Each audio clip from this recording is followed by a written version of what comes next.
A few minutes later, Sonny was yawning, while several policemen were busy putting him in restraints. Soon, he was fastened into a bulky chair that looked like a weird mix between a hospital bed and a torture device. The room they were in was situated in the basement of the police station, with thick armored walls and a formidable-looking vault door. Other officers were standing near the walls, with automatic rifles in their hands and grim expressions on their faces. Sonny did not particularly care about them. The only thing he could think about was how much he wanted to sleep. Finally, the vault door opened, and a gray-haired policeman walked in. He had a seasoned face and stern eyes, looking like someone who had seen a lot of terrible things in his life. After checking the restraints, the policeman glanced quickly on his wristwatch and then turned to Sonny. "What's your name, kid?" Sonny blinked a few times, trying to concentrate, then shifted uncomfortably. "Sunless." The old policeman raised an eyebrow. "Sunless. That's a strange name." Sonny tried to shrug, but found himself unable to move. "What's so strange about it? At least I have a name. Back in the outskirts. Not everyone even gets one." After another yawn, he added, "It's because I was born during a solar eclipse. My mom had a poetic soul, you see. That's why he got this weird-ass name, and his little sister was called Rain. Back when she still lived with them, at least. Whether it was the result of poetic imagination or simple laziness, he did not know." The old policeman grunted. "You want me to contact your family?" Sonny simply shook his head. "There's no one. Don't bother." For a second, there was a dark look on the policeman's face. Then his expression turned serious. "All right, Sunless. How long can you stay awake?" Not long," the policeman sighed. "Then we don't have time for the full procedure. Try to resist for as long as you can and listen to me very carefully." "Okay." Not waiting for a response, he added, "How much do you know about the nightmare spell?" Sonny gave him a questioning look. "As much as anyone, I guess." "Who doesn't know about the spell? Not the fancy stuff you see in dramas and hear in the propaganda broadcasts. I mean, how much do you really know?" That was a hard question to answer. "Don't I just go into the dream realm? Kill a few monsters to complete the first nightmare, receive magic powers, and become an awakened?" The old policeman shook his head. "Listen carefully. Once you fall asleep, you will be transported inside your first nightmare.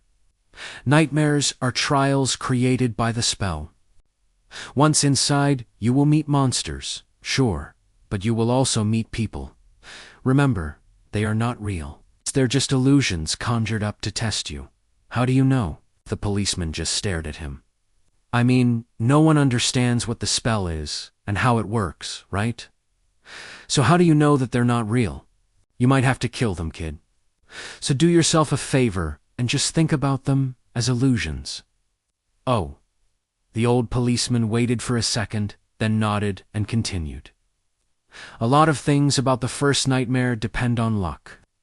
Generally, it shouldn't be overwhelmingly hard. The situation you're in, the tools you have at your disposal, and the creatures you have to defeat should be within the range of your abilities, at least after all. The spell sets up trials, not executions.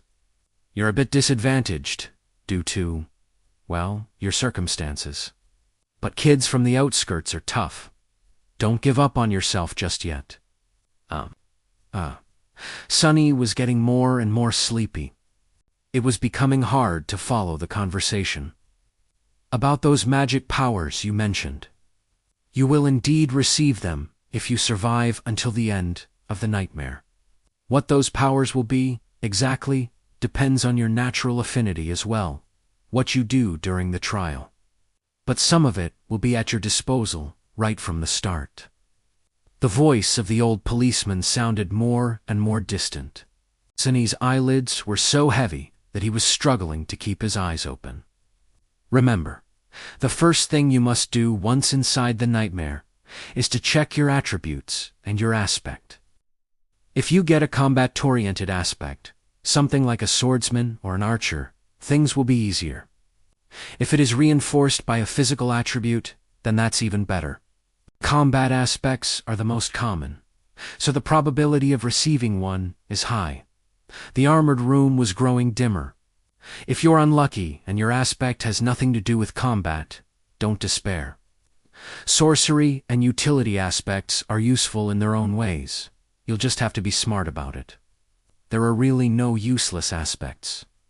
Well, almost. So just do anything in your power to survive. If you survive, you will be halfway to becoming an awakened. But if you die, you'll open a gate for a nightmare creature to appear in the real world. Which means that my colleagues and I will have to deal with it. So, please don't die sunless. Already half asleep, Sonny felt a bit touched by the policeman's words. Or, at least, try to not die right away.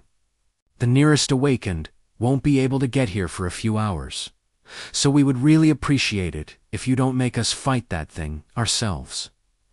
What? With that last thought, Sonny finally slipped into a deep slumber. Everything became black. And then, in the darkness, a faintly familiar voice rang.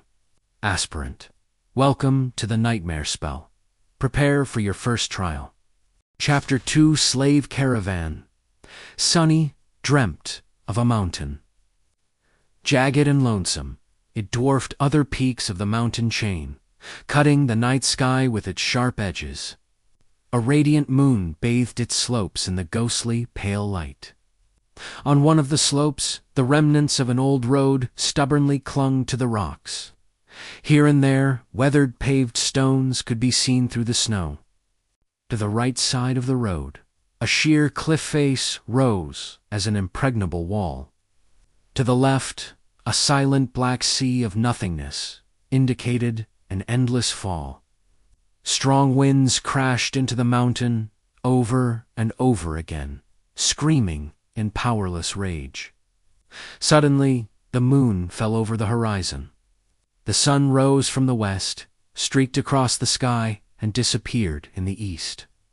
Snowflakes jumped from the ground and returned into the embrace of clouds. Sonny realized that he was seeing the flow of time in reverse. In an instant, hundreds of years flew by. The snow retreated, bearing the old road. Cold shivers ran down Sonny's back as he noticed human bones littering the ground. A moment later, the bones were gone, and in their place, a slave caravan appeared, moving backwards down the mountain in the clamor of chains. Time slowed, stopped, and then resumed its usual pace. Aspirant, welcome to the nightmare spell. Prepare for your first trial. What the hell is this? Step, another step? A dull ache was radiating through Sonny's bleeding feet as he was shivering from cold. His threadbare tunic was nearly useless against the biting wind. His wrists were the main source of agony. Badly hurt by the iron shackles, they sent a sharp pang of pain every time the freezing metal touched his broken skin. What kind of a situation is this?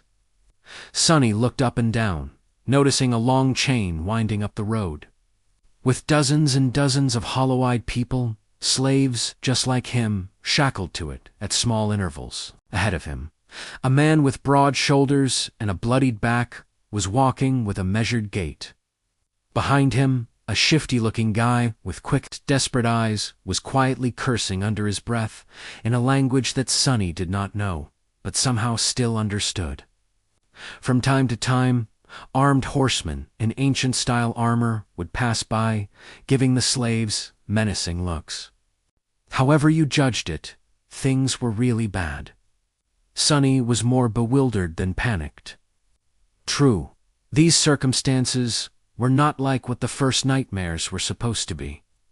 Usually, freshly chosen aspirants would find themselves in a scenario that presented them with a fair amount of agency. They would become members of privileged or warrior castes, with plenty of access to necessary weapons to at least try to tackle any conflict. Starting out as a powerless slave, shackled and already half dead, was as far from being ideal as one could imagine. However, the spell was as much about challenge as it was about balance. As the old policeman said, it created trials, not executions. So Sonny was pretty sure that, to counter this abysmal start, it would reward him with something good. A powerful aspect, at least. Let's see, how do I do this? Remembering popular webtoons he read as a child, Sonny concentrated and thought about words like status, myself, and information.